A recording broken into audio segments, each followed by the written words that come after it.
All right, 2:33 p.m. sharp, at least on my end. I know it's about like 10 or 11 p.m. for the rest of our community. So, hello everyone, and welcome to another Testnet AMA with Lamina One.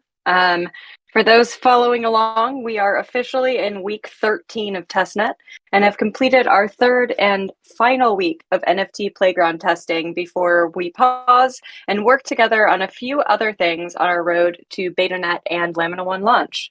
So, um, for those participating in our weekly quest challenges on Zeely, this week was Burn Week, where we asked the community to learn about and test out what is essentially the NFT incinerator or black hole we developed that renders essentially anything you send it to unusable in the future. If you complete this week's quest correctly, you should end up with a completely empty wallet, which we found was a pretty fitting ending for this round of testing. Thank you to everyone who participated, found bugs, helped each other out with extra wallets and NFTs, and provided feedback. We are really excited to take what we learned from this round of testing and develop an even better set of NFT tools and platforms in the future. As for what's next, I wanted to just kind of call out the fact that some eagle-eyed community members may have noticed that some of the logos and branding on the Lamina One Discord and social posts started changing up this week. So today we are excited to announce that we are officially rolling out a new look and feel across all our public-facing platforms that will help us, well, at least we hope, will help us grow and scale into the future. So on that note, actually, before we kick off into questions and sort of our traditional AMA format, I did want to showcase to you all via our live broadcast a first look at the new Lamina One website. So this is now live at laminaone.com. And yeah, would just love to kind of show you. So here we go. Enter the open metaverse, everyone. And a sneak peek at our new sort of mission statement. Lamina One is the fabric of the open metaverse, a layer one blockchain providing builders and creators a usable framework to create a better online future. As you'll notice, there's a lot more sort of color on this website. We've got a couple of more brand colors, an incredible motion identity that we're rolling out from, this cube animation to our undulating fabric. As well as this sort of infinitely modular design system, kind of custom built to showcase the many creators and endless worlds across our community of builders. There's also quite a few aesthetic Easter eggs in the new brand for sort of old school game devs and Web 1.0 builders, from the hyperlink blue we're using to the green screen green that represents sort of the blank page that many digital spatial environments, with a ton more to dive into along the way. In celebration of the launch, we are also about to roll out two sort of limited edition quests for the community to encourage you to dive deep into this website and see what it can do. The first is going to be a simple reshare of a post from our CEO, Rebecca Barkin, who has provided a bunch more context for, why did we rebrand? What's the point of this? What's kind of like our vision for the future of Lamina One? And the second is actually going to be a feedback form where we're really excited for you guys to all provide us your thoughts on the new identity and your sort of opinions on it as we kind of continue to build and evolve the brand together. On that note, though, I'm actually going to stop screen sharing and bring it back to building, because, this brand stuff is really great, but it means nothing without the technology to back it. So with that, I'm going to hand it over to Will and the engineering team for a few updates on their end. And again, I'm going to drop the link to the website here, and we are so, so excited for you guys to dive in. Man, you're gonna make me follow that awesome brand update. Yeah, so we're all really excited about the brand update. On the technical side, I don't think we have too much major updates this week. So I'll give you just a brief overview of what we've been up to since last week. So give me a sec. I had a couple notes. So I think we brought it up last week, but testnet benchmarking was the one thing that was kind of holding us up from introducing the new cohort into the network. And that benchmarking is basically done now. So we benchmarked not only the EVM C chain, but also the EVM subnet virtual machines that we've been launching kind of in the background in the development process. So now that that benchmarking process is done, we're going to increase the size of the network. Invites to the new cohort should go out on Monday. And then we'll continue work on the subnets and do another round of benchmarking once the network is essentially double its current size. We are also in the process of getting ready for the last network reset before betanet. I don't have an exact date on that, but it's going to be within the next 2 to 3 weeks. So it might not be next week, but potentially the week after, at the latest the week after that. And again, if you weren't here for the first network reset, when we reset the network, generally all of the network state gets deleted and we start from scratch. And this should and probably will be the last network reset we have prior to moving into betanet. Other updates, Unity SDK is making a lot of progress, both in the libraries we're developing and the partners who are developing SDKs with us. And we should have some new docs coming up soon. And I think we were going to share some of that, a little hint of that today, but one of our engineers was feeling a little sick. So I think that's basically it, though, on the engineering side. Awesome. Thanks, Will. So yeah, everyone get ready for reset, get ready for an update to the documentation. A lot of that documentation has also been updated thanks to feedback from you all. So again, we are here, we're listening, and we're building this together. So it's super exciting. So next up, I want to just dive into a few questions from the community. A bunch are, sort of. Ooh. Sorry about that. Will, I think you've got some background noise in you. I was afraid it was me for a second. First up, Creatorly6154 asks, how long will testnet be? Do we have any updates on that end? How bad is the background noise? Not bad anymore. It was just one random kind of glitch. Good to know. How long will testnet be? So testnet will probably last another 4 to 6 weeks. We were aiming for kind of the end of May. That's still possible, but at the latest, it'll be like the first or second week of June. Perfect. AlpTrade8058 asks, which part of the project are you most focused on right now? That is a tough question. Kind of being in engineering leadership, I'm focused on kind of all of them at the moment. I would say as a group, we're really focused on the development of the subnet capability of the network, since this is kind of, in our mind, the thesis on how to make all of this infrastructure work at scale. So we believe, our creators need to have their own dedicated infrastructure for their applications. And so to do that, they're going to need to be able to launch EVMs, or not EVMs, subnets that are, specified and customized to their needs, and also easy to launch and integrate with the rest of the ecosystem.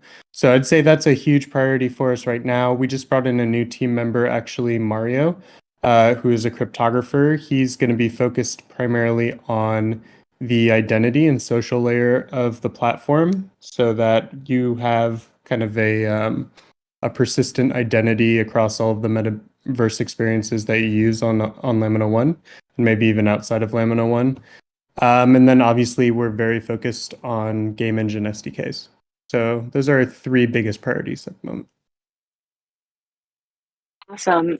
Shaw Frango's actually got a question for Elena from our UX and product team, who's asking, did you consider community feedback requests during the creation of your product in order to expand on fresh ideas for your project?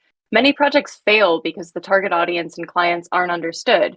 So I'd like to know, who's the ideal consumer for your product? And, are we taking that feedback and doing anything with it? Yes, absolutely. We have been soliciting and incorporating Discord community feedback from the very start of development. And I was brought on board for the exclusive purpose of making sure that we leverage this awesome community and use your insights and feedback to inform the design process. So we are absolutely have been collecting that feedback and continue to collect that feedback. And you can always submit feedback in the Lightbulb feedback channel in this server. And in terms of who is our ideal customer, I'd say we're building the open metaverse, so we do want to be welcoming and accessible to, all kinds of users, no matter what your goals are for the metaverse or what your background might be. That said, we are specifically really trying to design a system that is going to empower the builders and creators in the metaverse. So those are kind of the metaverse citizens or metaverse users that we're really focusing on at this stage of the development process. Thanks, Elena. Yeah, Elena is here. You've probably seen her tagged in a bunch of sort of bug requests and feedback requests. So yeah, we are very closely watching. We have a lot of meetings kind of going over the feedback to prioritize it. So again, those forums are super valuable to us. Moving back to the tech, Buamadi asks, I noticed you're focusing a lot on kind of NFTs in the metaverse. Unlike Avalanche, will Lamina One be built on the metaverse and NFTs as opposed to, dApps? So dApps are generally speaking, or they're general use case applications. I would say we're definitely focused on the metaverse and not necessarily NFTs, but any asset type that helps enrich metaverse experiences on chain. We'll get into that, I think, a little bit later when we launch our some upcoming white papers. But I would say yes, unlike Avalanche, we're not really focused on maybe the DeFi side of the equation, which is something that Avalanche has traditionally been more focused on, and we are more focused on the metaverse side of things. But that doesn't mean you can't build DeFi applications or any type of application on Lamina One. We do have a general purpose EVM, and using it, you can build any of the same applications you can build on Avalanche. But our brand and a lot of the tools that we're building are more focused on enabling creators for immersive experiences to build on our chain. Sort of on that same front, IJAPHBJ asks, next, will you consider making a DeFi dApp? We're probably not going to be in the business of making any dApps at all. That's usually something the community does. But again, like the tools we're building are primarily focused on helping, creative individuals and developers build on our chain. That doesn't mean you can't build your own DeFi app. And, we might eventually look at partnering with a number of DeFi apps that are already out there or that maybe you as a community want to develop if they in some way enrich the metaverse experience. Awesome. Barbaris asks, sorry, I skipped ahead. David T2021 asks, is the mainnet gas fee going to be the same as that of Testnet? The mainnet gas fee is never the same. So this will depend on a few things. Face. I mean, it's a very good question because a lot of our partners have complained about this in trying to build on Web3 in the past. The fees are very unpredictable, and that's bad for them and it's bad for their users. We will have a C chain, as you guys have used in Testnet, and that C chain is built on a lot of the same economic models that Ethereum is and Avalanche, in that the fee goes up as more and more people use the chain. And in a general purpose chain that's shared by a lot of apps, that can be a big problem because it could be a bunch of apps that are completely unaffiliated with your app that are driving up the cost for your users. Now, this kind of goes into our subnet architecture approach in theory. If you run your own subnet, then you actually get to set the way that the fees are calculated for that subnet. So that enables you to make the fees, as reactive or non-reactive as you see fit for the end user. It also means that the fees won't fluctuate as much when other applications are using the network. So the mainnet gas fee for the seed chain will likely be similar to what you're seeing in Testnet. But if you're using any of the subnets that we think a lot of our partners are going to be developing on, then the fees are going to be completely different, and it'll be up to the subnet creator to determine what those fees look like. But they'll generally be lower than what you're accustomed to on something like Ethereum. Zushi Shunli asks, why did you want to use NFTs for testnet testing kind of in the first place? Yeah, so we tried to dig into this a little bit when we launched the NFT Playground. What we were trying to do was get a sense for how the network would handle very high loads of more organic type of smart contract transactions. So when we did this, I had explained, usually when you look at the TPS, which is the transactions per second, that a lot of these chains tout or publish about their chain, which is basically how many transactions can your chain handle simultaneously or quickly. They usually use the easiest and quickest transactions to make those numbers, because it obviously is more flattering. We wanted to do our benchmarking with something that was more organic and something that was like more akin to something you would actually use the chain for on a regular basis. And these smart contracts for the NFTs are relatively heavy, especially compared to a simple asset transfer. So that was one big reason, is that we wanted to test the network with more organic types of transactions. We also wanted to get a sense internally for what it was like working with some of these smart contracts, so that we can develop them into like our SDKs and maybe into a future marketplace. So we did get a lot of information about potential performance bottlenecks that we would need to solve. So there was testing on that front as well. And then there's like an educational aspect to it.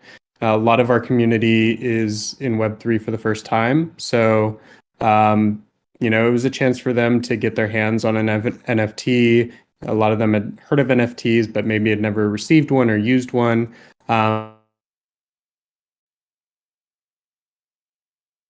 Prior to maybe some of the more complicated NFTs that they might see in mainnet, or if there's value attached to them, they would learn kind of like the pros and cons and how to use them prior to messing around with NFTs that actually have value. Nice.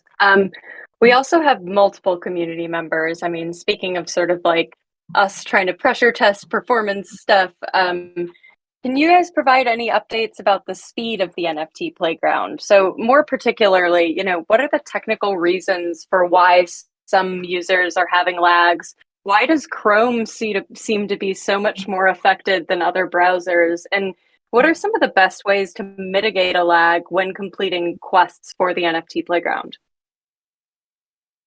Yeah. So The reason the NFT playground is really slow is it was developed as a playground. It was never meant to be a real product. And so in some ways it's been killed by its own success, in that the way these smart contracts were developed, anytime you go to the listing section of the NFT playground, it basically pulls down all of the smart contracts and NFTs that were, sorry, all of the NFTs that were ever minted and listed in the marketplace. And so anytime you visit the site or refresh that listing page, it's basically going to the chain and pulling all of those NFTs at once. And there's ways to mitigate that, and only pull in, sections of NFTs or portions of all the NFTs at a time. But that was like a bit more complicated engineering than we really wanted to dedicate to something that was eventually going to be deprecated, and kind of shut down in favor of something more robust later on. So Chrome seems to be more affected, just probably in the way that it's processing through all of those NFTs that it pulls in from the chain. And what are the best ways to mitigate it? It sounds like maybe trying a different browser than Chrome would be one good way. Generally speaking, if you wait long enough, it will load. So if you're patient, it will load, and then it generally caches the results. So if you go back and visit the page again, after it has successfully loaded, it should be much, much quicker. Great. Thanks, Will. Super important message to put out. Yeah. Playground. This is a test bed. And I think we very effectively pressure test the heck out of this test bed. And I think in general, I mean, it'll help us create much better sort of like actual products and tool sets in the future, right? Like, I think it's always important to remind the community and even ourselves, like, where are we? We're in testnet. We're like in the such early phases of this. So yeah, thanks so much, Will. Yasinu asks, can NFTs be transferable between the Lamina One C chain, P chain, and X chain? Generally speaking, no. The NFTs that most people are familiar with only exist within an EVM environment, and that is only available on the C chain. The P chain can't do any asset transfers at all, except for, within the same wallet on the different chains. So you can send L1 to the P chain, but as far as I know, you can't send any other asset to the P chain other than the native token. X chain does have the capability of transferring what are generally called assets, which could be like an altcoin. I think you could also put a standard templatized type of NFT on there as well. But it's not an EVM environment. And so there isn't a direct translation between like an Ethereum smart contract and these very simple X-chain NFTs or assets. So no, currently the only chain that can support the EVM, and likewise from any subnet to any other subnet that's an EVM as well. Beyond Wall asks, NFT staking is getting traction these days. Will we have an NFT staking option on Lamina One, or are you guys looking into that? Yeah, it's something we're keeping an eye on. Lamina One NFT marketplace, as we've said in the past, is not in the near term in terms of like our development roadmap, but it's something we are keeping an eye on. It's a really interesting space. And if we do create a marketplace, we'll certainly be considering some type of NFT staking option. Great.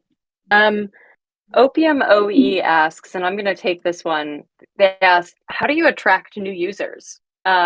Which, I'm head of content and community at Lamina One. So I will say, so far, all of our growth has been organic. We are attracting users just by straight up like tweeting and word of mouth and going to Web3 conferences and talking to the right people. But I will say, like, we're not doing, your traditional airdrop. I've we've never done any sort of paid media or ad campaign or anything. So yeah, it's exciting. I think, how do we attract new users? It's through building this community with you guys together. There's not really any magic behind it other than all the cool tech and builders that we have with us. And I don't think it hurts to have Neil Stevenson and Peter Vesson as a founder as well. So yeah, that's how we attract new users. It's been really fun and super exciting to see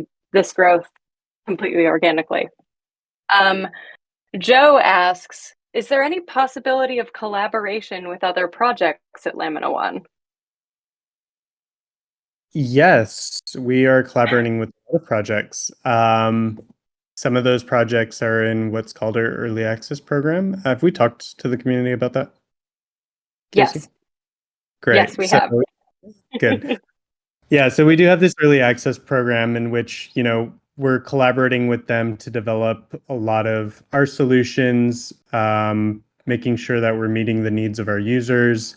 And so I would say we're collaborating with quite a bunch of projects, whether they're developing games or they're providing infrastructure themselves, such as marketplaces, wallets, bridges, identity solutions. There's Unity SDKs. There's tons of ecosystem tools and projects that we are in active talks with and collaborating with.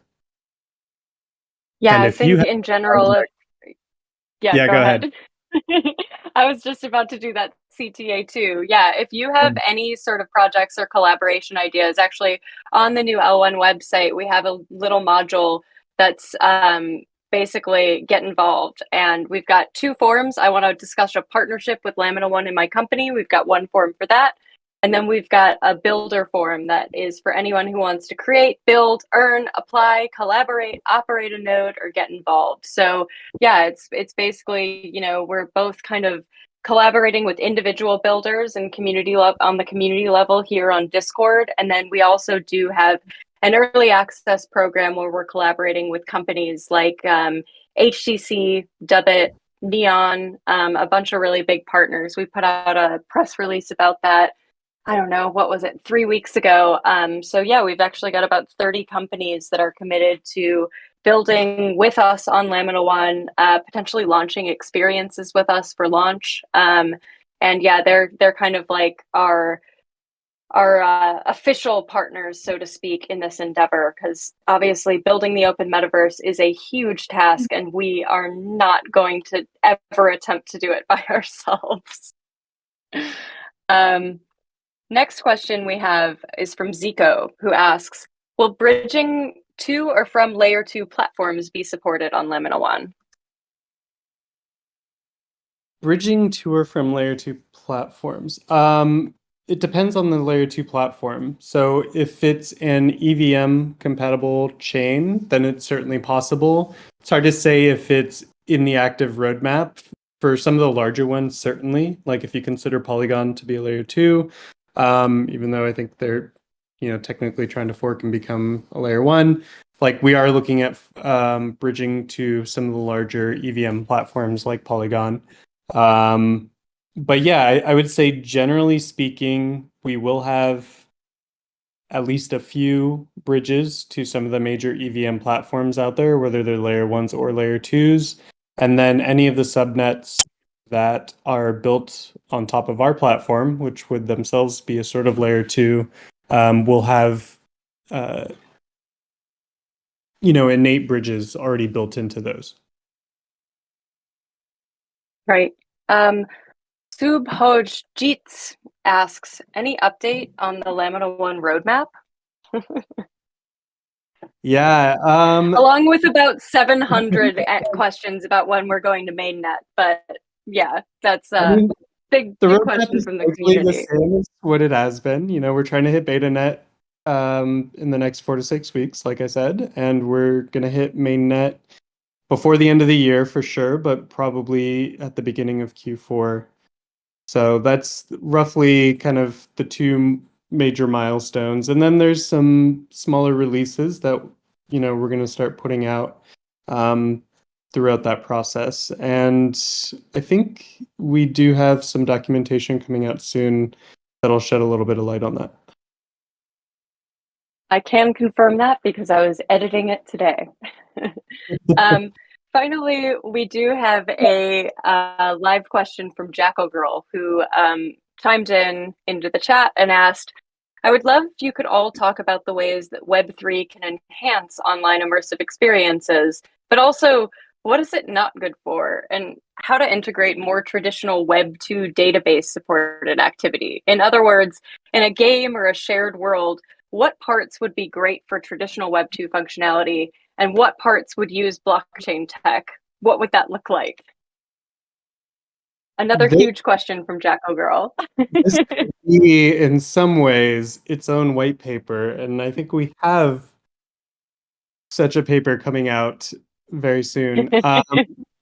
So it really is a very long answer, and there's a lot of facets to it because gaming has a lot of different approaches to technology in it, and you can apply Web3 to those various technologies in a lot of different ways, whether it's ownership of assets, or it's interoperability of assets, or it's an underlying decentralized social layer. There's a lot of ways that you can integrate Web3 into games. So I don't want to really break into it in this call, but we do have a paper coming up soon. Take a look at it, and then we're happy to answer your questions afterwards. Awesome. Yeah, thanks, Will. As a little spoiler alert for our AMA followers, yeah, we're working on a metaverse as a service white paper now.